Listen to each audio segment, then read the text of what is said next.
속보, 홍명보 향한 역대급 내부 폭로 파장. 아직까지도 생각하면 낙하산 홍명보 감독 향한 역대급 내부 폭로 알려지자 축구 팬들 난리 난 상황. 한 스포츠 에이전시 관계자가 대한축구협회가 외국인 감독 선임을 포기하고 홍명보 감독을 선임하는 과정에서 불투명한 행정 절차를 보였다며 강도 높게 비판했다. 자신을 JP스포츠그룹 창립자 겸 대표라고 소개한 전 피에트로는 18일 자신의 SNS를 통해 대한민국 국민 여러분에게 대한민국 남자 국가대표팀 선임 과정에 관한 진실을 밝힌다며 대한축구협회가 에르베 르나르 감독을 대표팀 감독에 선임하기 위해 접촉하는 과정에서 불미스러운 일이 있었다는 내용의 글을 올렸다.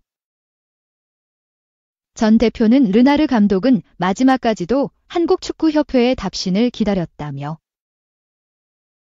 그러나 협회의 무례한 딜 처리 방식에 깊은 충격을 받았으며 결국 제가 르나르 감독에게 사과할 수밖에 없는 불편한 상황이 벌어졌다고 밝혔다. 2024 파리올림픽을 끝으로 프랑스 축구대표팀과의 감독 계약이 만료되는 르나르 감독은 차기 한국 축구대표팀 사령탑 중 하나로 거론됐던 지도자다. 대면 면접까지 앞두고 있었던 인물로 알려졌다. 르나르 감독은 몇 차례 아프리카 대표팀을 지휘했고 2019년에는 사우디아라비아 축구대표팀을 지휘하면서 2022 피파 카타르 월드컵 본선 진출을 이끌었다. 조별리그 C조 1차전에서 리오넬 메시가 이끄는 아르헨티나 우승을 2대1로 꺾는 파란을 일으켰다. 전 대표는 르나르 감독은 급여와 생활 조건 등 모든 조건을 수락했음에도 협회는 이를 무시했다. 르나르 감독에 대한 허위 사실이 언론을 통해 퍼졌다고 주장했다. 이어 마치 정해진 대본이 있었던 것처럼 르나르 감독이 공정한 기회를 받기도 전에 홍명보 감독의 선임이 결정됐다. 이에 대한 협회의 불투명한 행정 절차는 너무나 실망스러웠다고 전했다. 전 대표는 유로대회에서 스페인 우승을 이끈 루이스 데 라푸엔테 스페인 축구 국가대표팀 감독의 에이전트 등과의 만남도 제안했지만 이임생 대한축구협회 기술총괄이사에게 아무런 답변조차 받지 못했다며 대한민국 축구 전문성이나 홍명보라는 감독의 성과가 제가 제안한 감독들보다 현저히 떨어지는 점은 확실한데도 어떠한 답을 듣지 못했다고 주장했다. 이어 유로 국가대표를 우승한 감독이 9억 원을 받는데 홍명보 감독이 그보다 더 큰 금액을 받는 이상한 상황이 결국 벌어졌다며 공식 채널로 리스트를 요청했음에도 무시하는 거만한 행태. 태도. 선임을 먼저 정해놓고 나서 리스트를 요청했음에도 통보하지 않는 이상한 행정.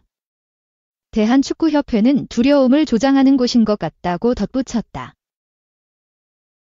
그러면서 감독 문제는 빙산의 일각이라며 졸속 행정을 초래하는 것은 전문성이 하나도 없는 협회 구성원들의 사고방식 때문이기도 하다. 인프라와 구조를 신경 쓰지 않으며 나태함으로 자신의 한탕과 현상 유지만 노리는 부패한 탕과놀이들이 가득 찬 곳이라고 날카롭게 지적했다.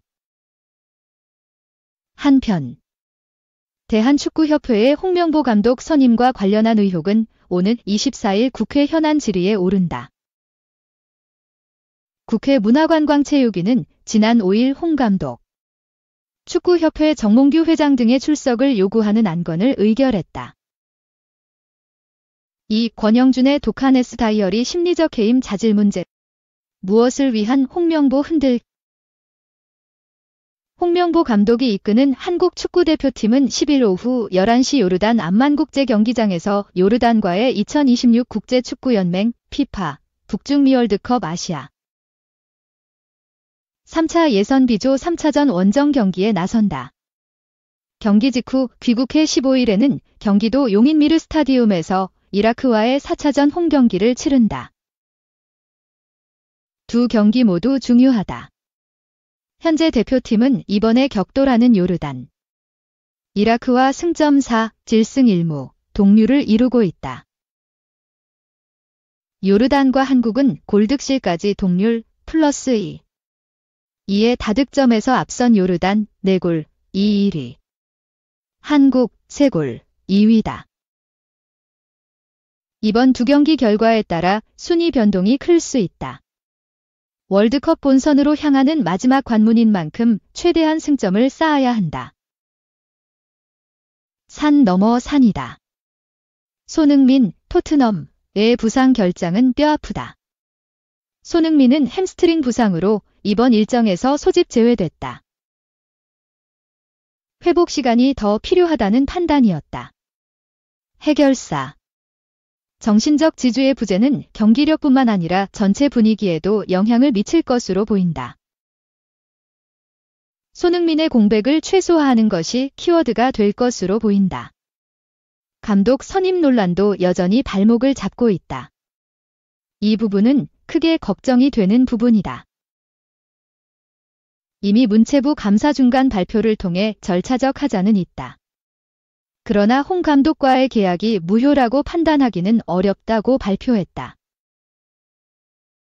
그런데 이를 두고 축구계 주변인이 오히려 목소리를 키우고 있다. 더 나은 방향을 제시하기 위한 마음은 알겠지만 중요한 일전을 목전에 두고 있는 상황에서 사령탑을 흔드는 것이 그리 바람직하지 않다. 최근 이천수는 자신의 유튜브 채널을 통해 요르단 이라크 2연패를 당한다면 무조건 감독이 바뀔 것이라고 장담했다. 이천수는 지금 상황에서 2패를 하면 명분이 없다. 두 경기 지는 건 자질 문제라고 지적했다. 지도자 경력도 없는 이천수가 월드컵 사령탑과 K리그 정상을 경험한 감독에게 자질을 운운하는 것이 올바른 평가일까? 더 큰 문제는 이천수의 발언은 당연한 얘기다.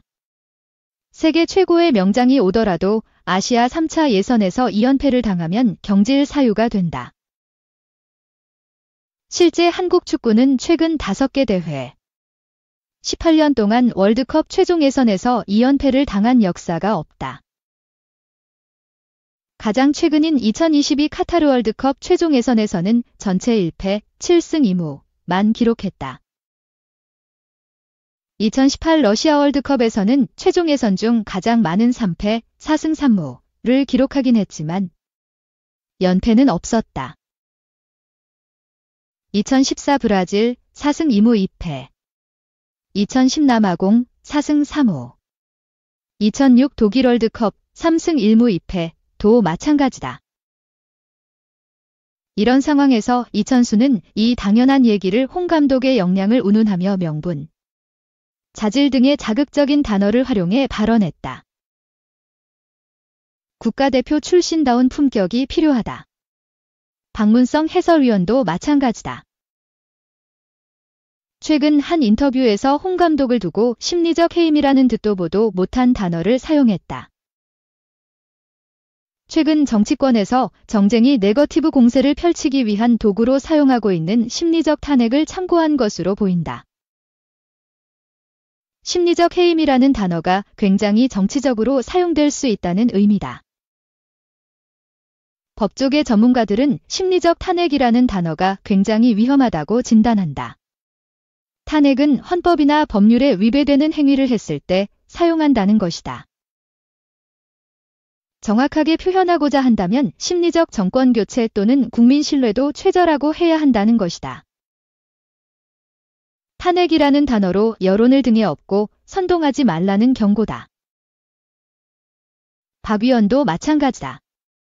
특정 단어가 선동의 도구로 활용돼선 안 된다. 물론 홍 감독 역시 축구팬, 나아가 국민의 신임을 얻지 못하고 있다. 홍 감독 역시 내가 극복해야 할 사안지라고 인정했다. 하지만 해임이라는 단어는 함부로 사용해선 안 된다. 엄밀히 말하자면 홍 감독 입장에서는 협회의 제안을 받아들였을 뿐이다. 잘못이 있다면 국가대표 감독을 하지 않겠다 해서 하겠다로 바꾼 것이다. 문제가 있다면 감독 선임 과정에서 잡음을 만든 협회에 있다. 문체부 발표에서도 드러났다.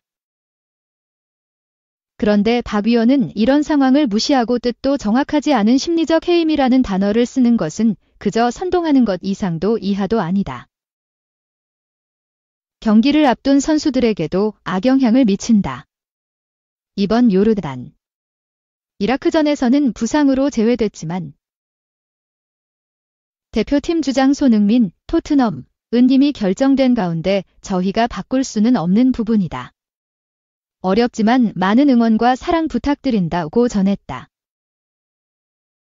이강인, PSG 역시 우리 선수들은 100% 감독을 믿고 따를 것이라고 강조했다. 선수들도 흔들리지 않기 위해 애를 쓰고 있는 이 시점에서 논란을 키우는 것은 분명 좋은 영향을 미치진 않을 것이다. 홍 감독을 옹호하자는 것이 아니다. 홍 감독을 비판하기 위해서는 정확한 근거와 명분이 있어야 한다. 문체부 감사에서도 이를 밝혀내지 못했다. 한국 축구는 모두가 알다시피 위기에 몰렸다. 위기를 벗어날 수 있는 방안을 찾아야 한다. 이는 모두가 같은 마음이다. 자극적이고 여론을 선동 수 있는 발언은 분명 조심해야 한다.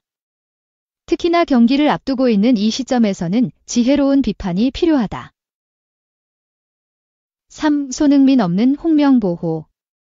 요르단전 전방에 황희찬, 이강인 출격. 축구대표팀을 이끄는 홍명보 감독은 한국 시간으로 10일 오후 11시 요르단 암만국제경기장에서 킥오프하는 2026 국제축구연맹 피파 북중미 월드컵 아시아 3차 예선 3차전 요르단과 원정 경기 선발 명단에 황희찬과 이강인을 포함했다.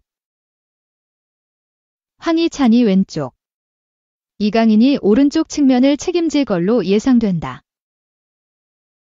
이번 달 북중미 월드컵 예선 2연전에 나설 대표팀 명단을 발표할 때부터 홍 감독은 햄스트링, 허벅지 뒤 근육을 다친 손흥민이 이탈할 가능성에 대비해 플랜 B를 준비했다고 밝혔다. 일단 홍 감독은 손흥민이 주로 출전하던 자리에 저돌적인 돌파력이 장점인 황희찬을 투입해 요르단의 측면을 괴롭히는 방법을 선택한 걸로 보인다. 두 선수와 함께 주민규, 울산, 가 최전방에 출격해 골대 가까운 곳에서 득점을 노린다. 중원에서는 이재성, 마인츠, 황인범, 페예노르트, 박용우, 아라인, 가 호흡을 맞춘다. 지난 2월 0대2로 완패한 2023 아시아 축구연맹 AFC 아시안컵 요르단과 준결승전에서 3선을 책임지는 미드필더로 출전했던 박용우는 상대의 강도 높은 압박을 이겨내지 못하고 실점 빌미를 제공한 바 있다. 박용우에게는 이날 요르단과 리턴 매치가 당시의 아픔을 털어낼 기회다. 수비의 핵 김민재, 바이에른 윈은 가 후방에서 구심점으로 나선다. 아시안컵 준결승에서는 최고 준족 센터백인 김민재가 경고 누적으로 결장의 야잔 알라이마트, 다라라비, 무사 알타마리, 몽펠리에 등 역습과 압박에 능한 상대 공격진에 고전한 바 있다. 김민재와 함께 조유민, 샤르자, 이 중앙 수비 조합을 이루고 서령우, 즈베즈다와 이명재, 울산, 가 측면 수비를 맡는다. 골키퍼 장갑은 조현우, 울산, 가 낀다.